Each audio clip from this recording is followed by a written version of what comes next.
بسم اللہ الرحمن الرحیم ذالک ان لم یکن ربک مہلک القری بظلم واہلها غافلون۔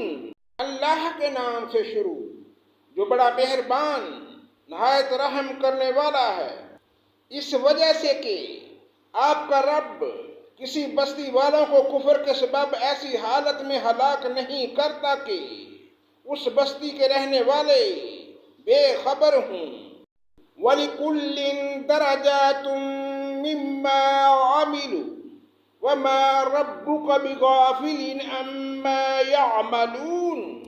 اور ہر ایک کے لیے ان کے اعمال کے سبب درجے ملیں گے، اور آپ کا رب ان کے اعمال سے بے خبر نہیں۔ وَرَبُّكَ الْغَنِيُّ ذُو الرَّحْمَةِ إِن يَشَأْ يُذْهِبْكُمْ وَيَسْتَخْلِفْ مِن بَعْدِكُم مَّا يَشَاءُ كَمَا أَنشَأَكُم مِّن ذُرِّيَّةِ قَوْمٍ آخَرِينَ۔ إِنَّمَا تُوعَدُونَ لَآتٍ وَمَا أَنتُم بِمُعْجِزِينَ۔ جس چیز کا تم سے وعدہ کیا جاتا ہے وہ بے شک آنے والی چیز ہے، تم عاجز نہیں کر سکتے۔ قُلْ يَا قَوْمِ اعْمَلُوا عَلَىٰ مَكَانَتِكُمْ إِنِّي عَامِلٌ فَسَوْفَ تَعْلَمُونَ مَن تَكُونُ لَهُ عَاقِبَةُ الدَّارِ إِنَّهُ لَا يُفْلِحُ الظَّالِمُونَ۔ آپ فرما دیجئے، اے میری قوم، تم اپنی حالت پر عمل کرتے رہو، میں بھی عمل کر رہا ہوں، سو اب جلد ہی تم کو معلوم ہو جاتا ہے کہ اس عالم کا انجام کار کس کے لیے نافع ہوگا۔ یہ یقینی بات ہے کہ حق تلفی کرنے والوں کو کبھی فلاح نہ ہوگی۔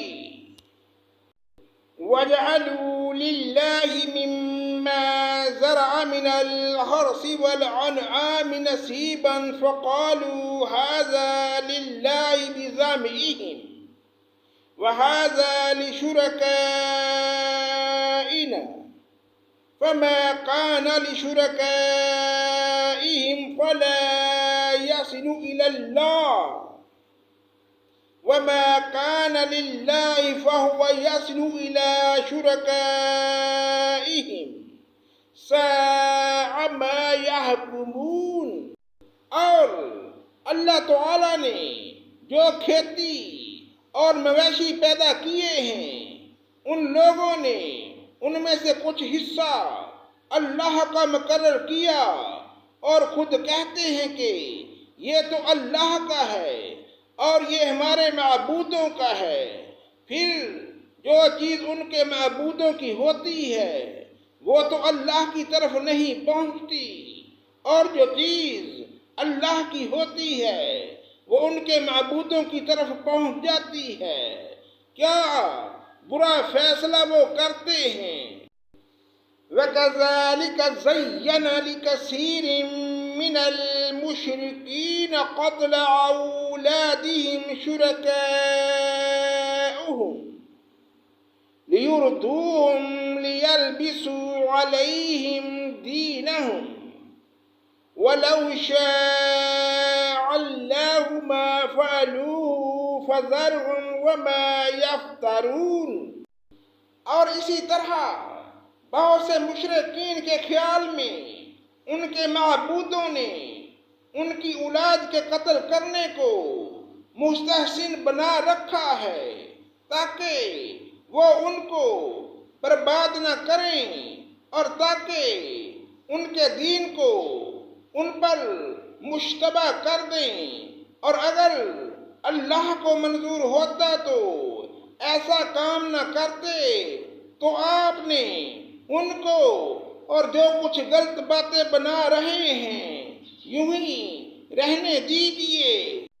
وَقَالُوا هَٰذِهِ أَنْعَامٌ وَحَرْثٌ حِجْرٌ لَّا يَطْعَمُهَا إِلَّا مَن نَّشَاءُ أنعامهم وأنعام حرمت ظهورها وأنعام لا يذكرون اسم الله عليها افتراء عليه سيجزيهم بما كانوا يفترون۔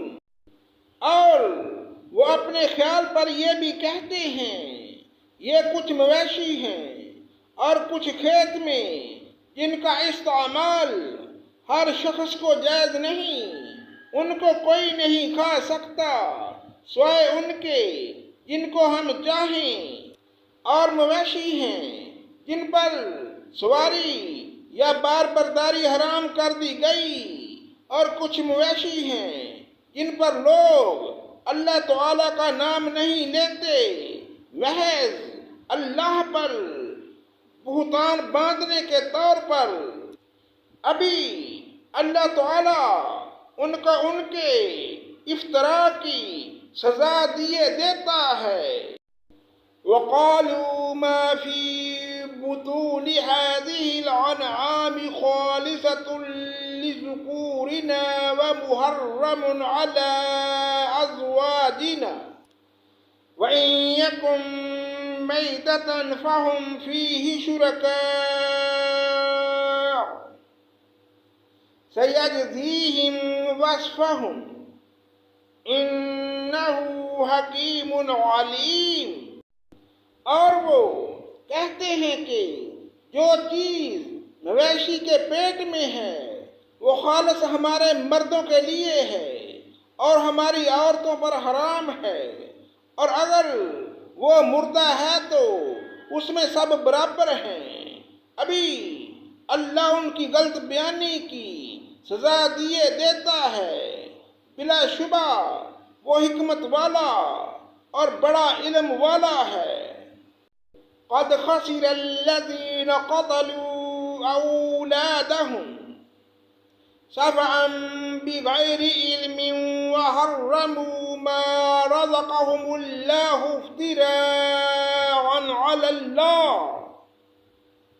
قد ضلوا وما كانوا مهتدين۔ واقعی خرابی میں پڑ گئے وہ لوگ جنہوں نے اپنی اولاد کو محض برائے حماقت بلا کسی سند کے قتل کر ڈالا، اور جو چیزیں ان کو اللہ نے ان کو کھانے پینے کے لیے دی تھیں ان کو حرام کر لیا، جو اللہ پر جھوٹ باندھنے کے طور پر۔ بے شک یہ لوگ گمراہی میں پڑ گئے اور کبھی راہ راست پر چلنے والے نہیں ہوئے۔ صدق اللہ مولانا العظیم۔